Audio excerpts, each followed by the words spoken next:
Hey everybody, what's going on? Your host, LovelyCheesePizza here. Welcome back to Let's Play some more Gran Turismo 3, the ultimate driving simulator. I don't know why it needed to be dramatic, but it was. Kinda. Not really. Anyway, what we're going to be doing is we are heading back in to the spiritual boxer, because, you know, sometimes it's got to be an experience that really boxes your ears and fills you with spirit, but not. These are not spirit fingers. These are spirit fingers. I don't know why. I've seen that movie more times than I probably should have as a human being, and that seems to be like the only quote that I can ever remember from that. I don't know why that is, but it just is. All right, well, let's go lay these fools to rest real quick. Just because we know that it's going to be very, very easy. We've really been roughing them up pretty bad over the last couple of races with this wonderful machine. And then after we're done with it, we get to take it one step further and, you know, improve the domination to an even higher degree.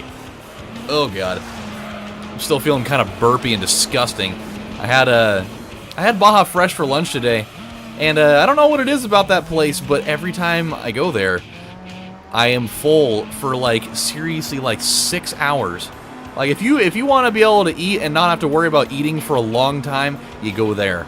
Because not only is it delicious, but it seriously makes you feel like somebody, like, loaded up your stomach with bricks for many hours until you have to shit them out, and then you have a horrendously horrible ordeal to take care of once that, you know, moment of your life comes crashing through the window at 100 miles an hour. Because you'll just be, like, sitting there doing something, and all of a sudden you're just like, whoa! Oh, God, I gotta go. Oh, jeez! Jesus, the salsa! The nacho! The pork! Oh, the vengeance! Like, that's kind of how it hits me just about every single time. So, you know, but it's something that I've become prepared for now. I know how to steel myself up for it. So, it is what it is. Really weird thing happened to me today while we're sitting here unloading a can of Stone Cold Steve Austin brand whoop-ass on the opposition here. Really weird thing. I can confidently say that out of the many weird things that I have been pitted up against in my life in the world of retail, this is the first time this has ever happened. And that's interesting. I mean, I've been in retail for 15 years. You would think after being in a customer service platform where it's you know, face to face with your customer, that you'd pretty much run into just about everything, realistically speaking. And I thought I had been there, but I'm, you know, constantly proven wrong on that you know, war front just about once a week, it seems, anymore. But this one, while it wasn't like what the fuck, it was still like, huh, all right. This is weird. So this lady comes in. She's got her 2 kids with her, and you know, she's looking through you know, various products, and I've been helping her the whole time. She's looking for digestive formulas because her dad just has issues with ever digesting fucking anything because he's like 98 years old, and you know, eating a fucking bean will cause his entire stomach to just be like, code red, Jesus Christ. I can't do anything with this. My body's 98 years old, don't you understand? It cannot handle anything that's not already been, like, pre-masticated and turned into a liquid by another person. Which just reminds me of all the episodes of Rocko's Modern Life where somebody has to pre-chew Grandpa Wolf's food for him, and it's just, it's so gross. Oh, man. But I digress.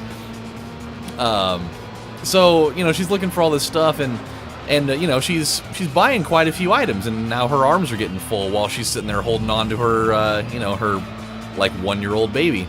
And there was this other item that she wanted to look at on the bottom shelf, and out of nowhere comes, hey, I really want to look at this item on the bottom shelf. Could you hold my baby for me? And I was just like, okay. I've never had anybody ask me that before. It was like, and I know it's not like a serious thing. It wasn't like, hey, I know that you're a health food store employee, but could you totally just give me a colonoscopy right now? Like it wasn't like super, you know, ridiculous out of left field like that. But to me, that was still a very strange question, because, like, to her, I'm a total stranger. And, you know, she's essentially entrusting me with, you know, with holding on to her, you know, very, very young and fragile child, a person whom she does not know.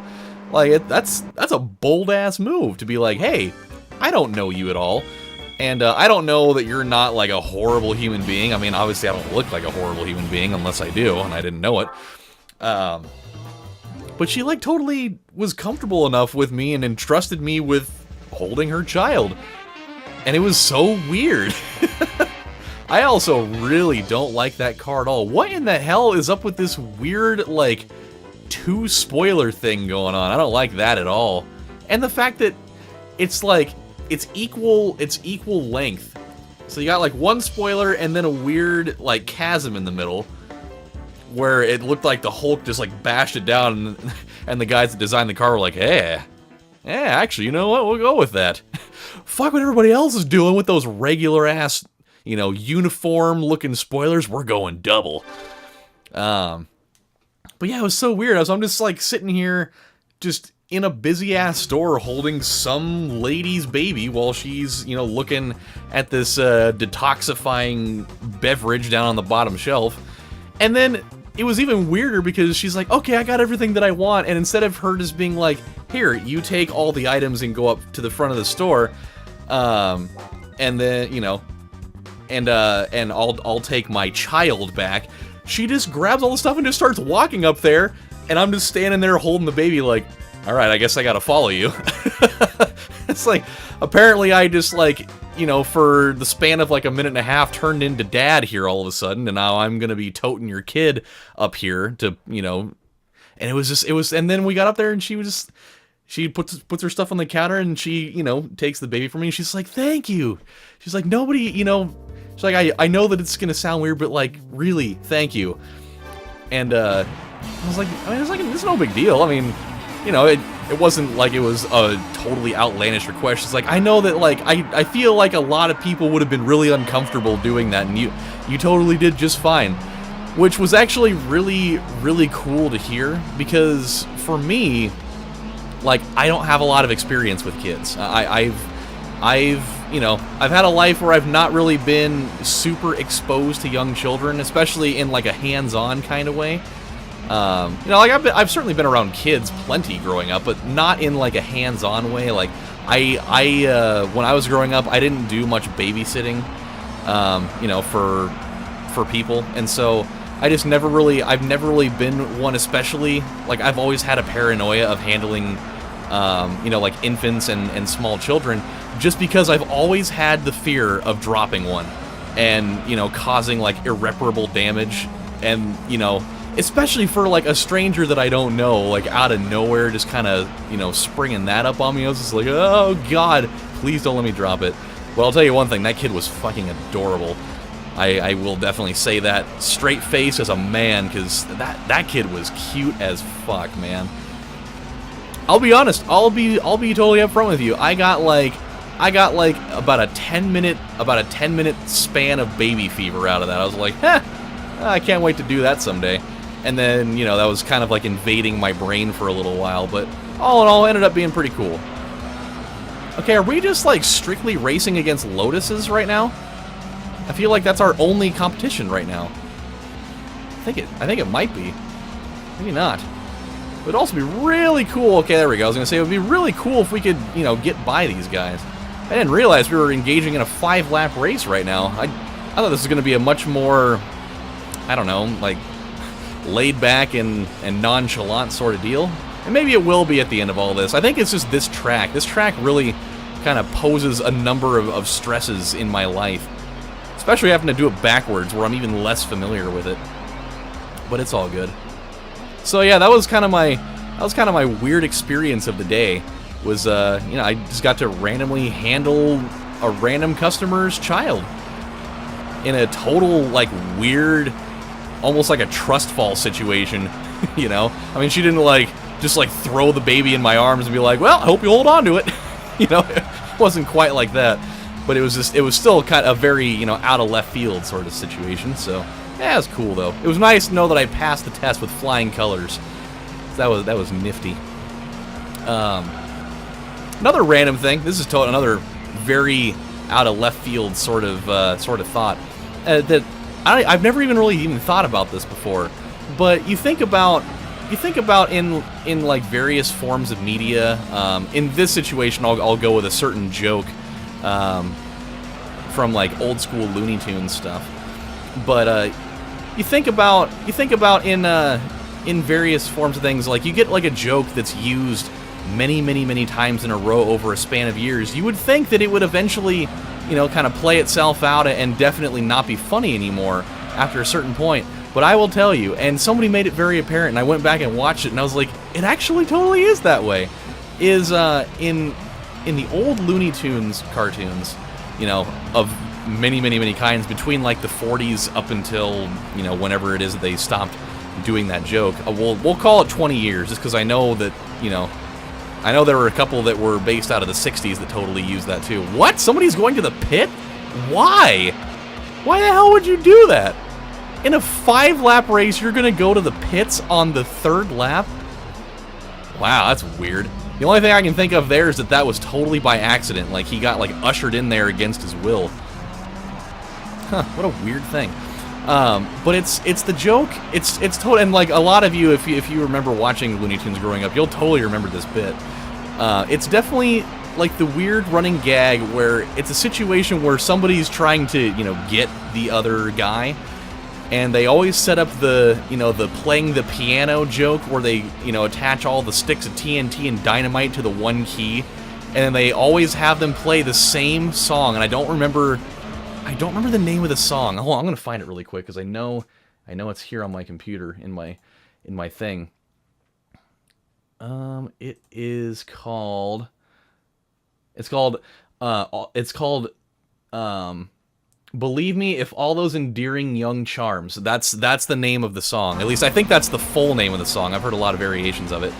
And it's definitely just that, and they play it, and like the jingle goes, dun dun dun dun dun dun dun dun dun dun dun dun, and it's always whoever it is that's playing the piano always plays it. They always play it, and they always miss that one key every single time, the one that's supposed to trigger it to blow, and they always miss it by one key every time. And whoever is doing it, they're like, no, it's the wrong one. Do it again. And so they and they always do the wrong one for a second time, and then after the second time, they're always like, no, like this is how you're supposed to do it. And they run up there and they blow their cover, and they always do it like super hastily. They go and they hit the right key, and then the thing just explodes in their face. And it's like, you would think after doing that joke off and on for like 20-something years, why are people going into the pits? I don't understand. This is a 5-lap race. Like, did you only fill up your tank with like a quarter of gas before we started? Like, did they not? It's like these people just like totally spaced it. Like, they woke up at 3 in the morning to get their car down to the track to start doing their preparations, and they just like totally had a brain fart on going and getting your gas. It's so weird. Oh, well, that's fine, it takes pressure off of me to have one less car on the road to deal with. But, yeah, you would think after doing that for so many years that it would not be funny when you see it another time. And there was a video on YouTube that showed, like, 4 different instances of it happening, and I got a chuckle out of it every single time, and that was all within a span of, like, 5 minutes. It's still just a funny-ass gag, because, like, you can totally see yourself doing that to somebody that you know, maybe not to the extent of literally blowing up their entire human body with numerous sticks of illegal explosives, but you could totally, like rigging a little prank for them, and and having them do it just barely wrong enough that it doesn't set it off, and you keep trying to get them to do it, and they won't do it, and so then you like try to demonstrate it for them so that it'll happen, and then it triggers on you. Like, you can totally see that happening in numerous occasions, and I don't know, there's a certain charm to that I find funny. All right, here we go. Let's get through this damn race. Is somebody else gonna go hit the pit now? Is that what's going on? I'd love to see someone do it, particularly the car right behind me. He's not going to do it, though. Somebody's going in there, though. There's, like, 3 cars going in there. How bizarre. That is so weird. Does that mean that this is going to happen, like, every time? That Clio Sport's going in again? Like, did somebody sabotage that Clio and, like cut their gas tank in half? They're like, I'm going to play a trick on this Clio that's going to make my certain victory imminent. I'm going to cut its gas tank in half so that it has to pit twice in a 5-lap race. And they're like, oh shit, somebody brought an RUF 3400 in here. Damn it. This is going to be much harder than I thought, but I'm still going to do this because it's still going to be really funny to do. Okay, we're going to get this thing. It'll be nice. It's nice to know that, you know, I'm not having to deal with the headache of every single lap needing that last turn in order to pull off my victory here. Knock on wood, because there's still totally the opportunity that I may still screw this thing up. Because my tires are definitely running out of gas. I didn't really even think about that. So there's actually situations where that may even be a factor that makes sense. I mean, this is a fairly lengthy track, so I probably won't be needing to do this on, you know, like Apricot Hill or Midfield or maybe even like Laguna Seca. Like, Laguna Seca is not a terribly long track. It might be just long enough where this could be a realistic thing that I have to take into account, though. But I don't think that this Elise that's behind me has hit the pits yet. So it's kind of like a weird situation that I don't really know how to address. Like, if we end up doing a really long course like Special Stage R11, I legitimately may have to use the pits at least once. And that's actually kind of a scary thought. Because I don't know when it is that I should do it, if I actually do it at all. You would think maybe on like lap 3 would be a wise choice to do that. Oh, I don't know. Ah, cool. The Rough 3400 beat the Zizzes. Who beat the Nissix, who beat Elise and Clio. Cool. Alright, 5,000 bucks for that, huh? $1,000 per lap. Kind of nifty. Alright, well, that actually went over quite well, I must say. Not even in a tournament, huh? That's fine. I'll take it. I will take it just as is.